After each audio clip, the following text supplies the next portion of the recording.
আর follower বাড়ছে না। Content ক্রিয়েটারদের মধ্যে এটি একটি বিশেষ সমস্যা।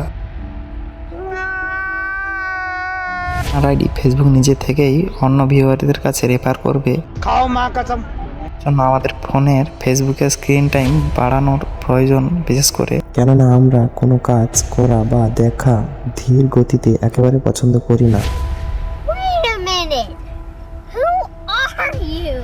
যেমন ধরুন, ফেসবুকে স্ক্রোল করার সময় যদি পোস্টটিকে বারবার প্লে করতে হয় তাহলে আমাদের মনে একটি বিরক্তিকর ভাব লাগে। चड्ढा समझाओ इसे, समझाओ।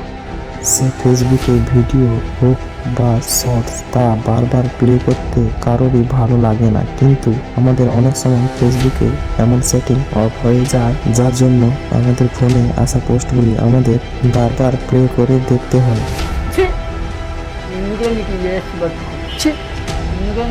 তাই আমি আজকে ফেসবুকে যদি আপনাদের এরকম সমস্যা হয়ে থাকে তাহলে কিভাবে এই সমস্যার সমাধান করে নিতে পারবেন সেই স্টেপগুলি দেখাবো। আমি যে সমস্যাটা নিয়ে আলোচনা করব সেটি একটু আগে দেখিয়ে দিই।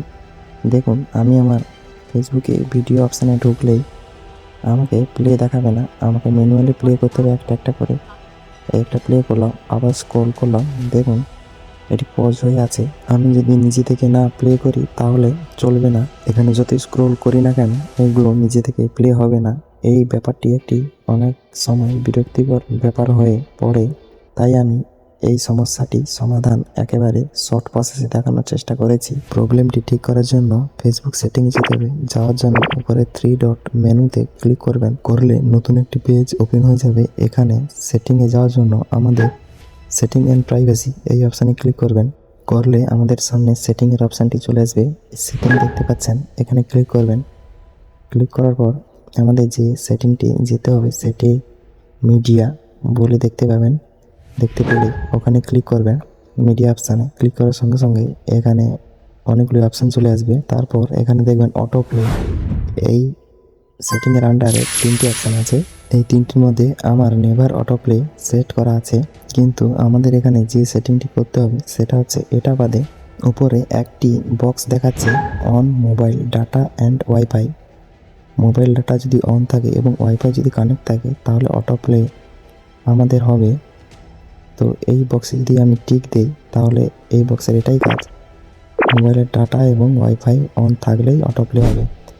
টিক দিয়ে ব্যাক করে দেবেন। ব্যাক করে দেখুন, দেওয়ার সঙ্গে সঙ্গেই আমাদের সেটিংটি চেঞ্জ হয়ে আগে যে প্রবলেমটি ছিল সেটা আর আসছে না। দেখুন ভিডিওটি প্লে হচ্ছে এবং স্ক্রল করলেই প্লে হচ্ছে, আগে যেটা ছিল না, প্রবলেম ছিল আমার। তো এইভাবে আপনারাও আপনাদের যদি সমস্যা থাকে তাহলে সমাধান করে নিতে পারবেন আমার দেখানো স্টেপগুলি ফলো করলে। আজকের ভিডিও এই পর্যন্তই। যদি কিছু সমস্যা হয় বা অসুবিধা পড়েন তাহলে কমেন্ট করবেন, যথাযথ সাহায্য করব। আর যদি ভিডিওটি ভালো লাগে তাহলে একটি লাইক করে দেবেন এবং চ্যানেলটিকে সাবস্ক্রাইব করে নেবেন। দেখা হচ্ছে পরের ভিডিওতে।